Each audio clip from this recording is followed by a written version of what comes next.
The city, during the day, was a scene of frenetic activity, with people hurriedly coming and going, cars honking and sirens echoing in the streets.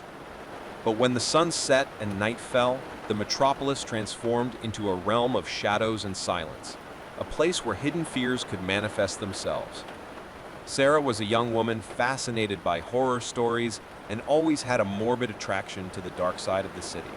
Growing up in the suburbs, she dreamed of the bright lights and dark alleys that the big city offered.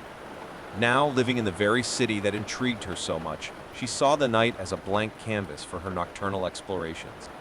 That night, with the moon casting a dim light over the skyscrapers, Sarah decided to embark on one of her most daring adventures. She walked down the steps of her apartment and walked through the deserted streets, carrying only a flashlight, her mind full of expectations. As she wandered the streets, the feeling of nighttime loneliness enveloped her. She could only hear the distant sound of wind and the occasional headlights of a car passing by her. Shops and restaurants were closed, and tall buildings cast ominous shadows. As they entered less busy neighborhoods, the city took on an increasingly haunting atmosphere. The trees on the sidewalks cast eerie shadows, and the street signs creaked in the wind, as if they were whispering unsettling secrets. As she walked down a dark, narrow street, an uneasy feeling began to grow within her. It was as if she were being watched by invisible eyes that peered at her from the shadows. Sarah tightened her grip on the flashlight and continued walking, trying to shake off the feeling of paranoia that enveloped her. No matter how hard she tried, the feeling of being watched persisted. She looked over her shoulder, but the streets remained deserted. Trying to stay calm, she forced a nervous smile and whispered to herself that it was just her imagination. However, as Sarah continued her solitary walk, the buildings seemed to close in around her, and the whisper of the wind in the trees took on a more sinister tone. She could no longer delude herself.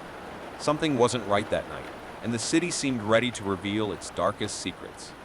The city tower clock chimed midnight as Sarah ventured deeper into the heart of the sleeping city.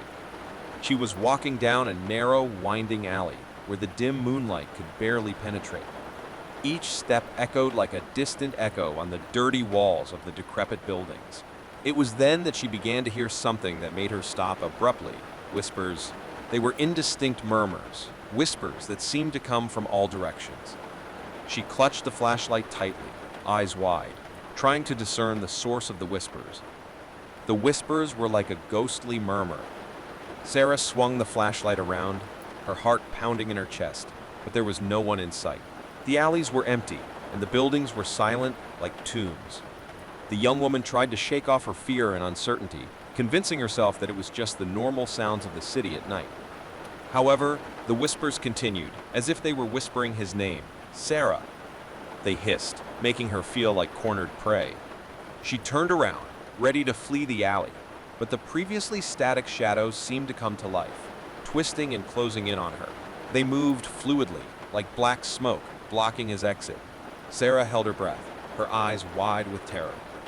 As the shadows approached, the whispers increased in intensity, as if they were trying to penetrate his mind.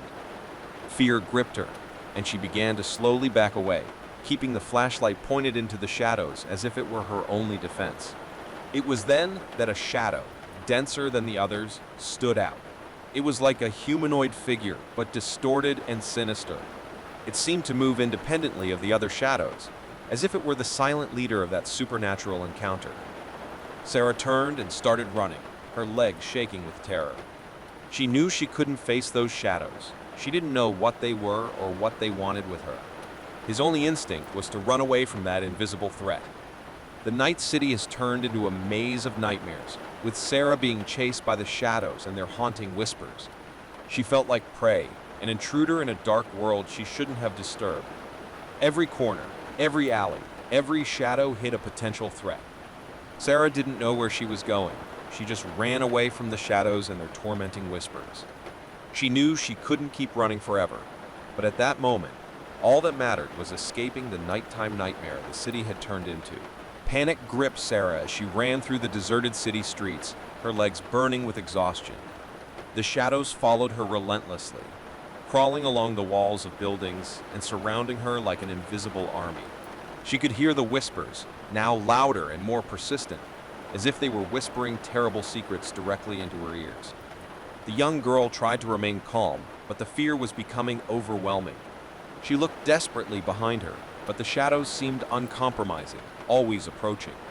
Every time she turned around, the dark leader, the distorted figure, was there, looking at her with his empty, disturbing eyes. Sarah continued to run, the night city turning into a labyrinthine nightmare. She could no longer distinguish one street from another, and the city lights seemed just distant dots in the darkness. Her heart was beating fast, and her breathing was uneven, but she knew she couldn't stop. The whispers from the shadows were a frightening cacophony, hissing, unintelligible words that filled his mind with a growing anxiety. She felt like she was on the brink of madness, her sanity crumbling under the weight of the night's chase. In her frantic run, she passed a shadowy square, where a statue erected in honor of a hero of the past seemed to look at her with accusing eyes. It was as if the entire city was conspiring against her, as if the history of the place itself judged her for her audacity. Sarah knew she couldn't keep running indefinitely. His legs were about to give out, and the Dark Leader was getting closer and closer. She searched desperately for some place to hide, some temporary refuge from the relentless pursuit. As she looked around, her eyes fell on a half-open door in an old building to her right. Without hesitation, she darted inside, closing the door with a bang. The darkness inside was oppressive, but at least she was temporarily safe from the shadows. Sarah tried to control her heavy breathing as she hid in the unfamiliar interior of the abandoned building. She held the flashlight tightly, the only source of light in the total darkness. His heart continued to beat wildly, and the whispers of the shadows still echoed in his mind. As she hid there, a feeling of vulnerability came over her. She didn't know what those shadows were or what they wanted with her. But one thing was certain: she was trapped in a nocturnal world of nightmares, and the sleeping city seemed determined not to let her escape. Sarah stared at the Dark Leader, whose empty eyes still stared at her. She knew there was something terribly wrong with this city, something the shadows desperately wanted to reveal. His heart was torn between fear and a growing determination to uncover the truth.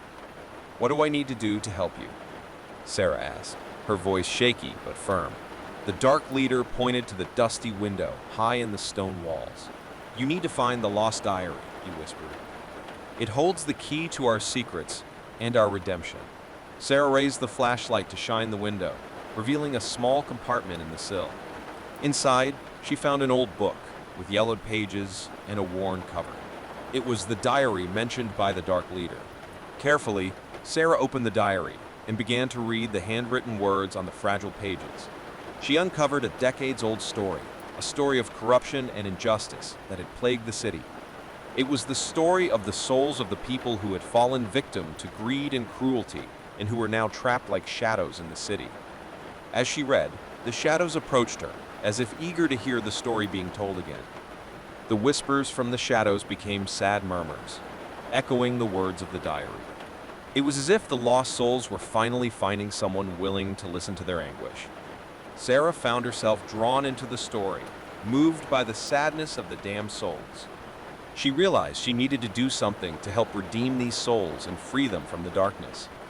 Determined, she turned to the Dark Leader and said, "I will find out the truth and bring justice for you." The Dark Leader nodded approvingly and reached out, touching Sarah's forehead with ice-cold fingers. A strange, chilling sensation ran through her body, as if some mysterious connection had been established between her and the shadows. With the diary in hand, Sarah left the basement and returned to the sleeping city. She knew that her journey was just beginning, and that she would face many challenges to unravel the mystery and bring peace to damned souls. As she explored the city, following the clues in the diary, the shadows followed her silently, as if they were guiding her in her search. Sarah felt less frightened by these presences now, as she understood that they yearned for redemption as much as she did. As Sarah delved deeper into the investigation, she discovered shocking secrets about the city, secrets that had been buried for decades. She faced danger, betrayal, and supernatural challenges, but her determination never wavered. Finally, after many weeks of searching and struggling, Sarah found the key to unlocking the final secret. She gathered the lost souls in a specific location where shadows rose from the ground like a dark mist. With the diary in hand, she read aloud the story of the souls and the injustices they had suffered. As the words left their lips, the shadows began to dissipate, as if they were finally finding peace. The Dark Leader smiled one last time and faded into shadow, disappearing. When it was all over, the Night City seemed calmer, as if a weight had been lifted. The shadows had found redemption and departed. Sarah kept the diary, now empty, as a reminder of the journey that had transformed her. She knew that the city still had its shadows, but now they were no longer stalkers, but rather reminders of the lost souls who had finally found peace.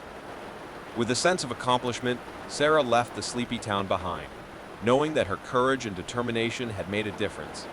She had unlocked the mystery of the Night City and freed the condemned souls, transforming darkness into light. And as she walked away, the sleeping city seemed to awaken to a new life, free from the horrors that had haunted it for so long.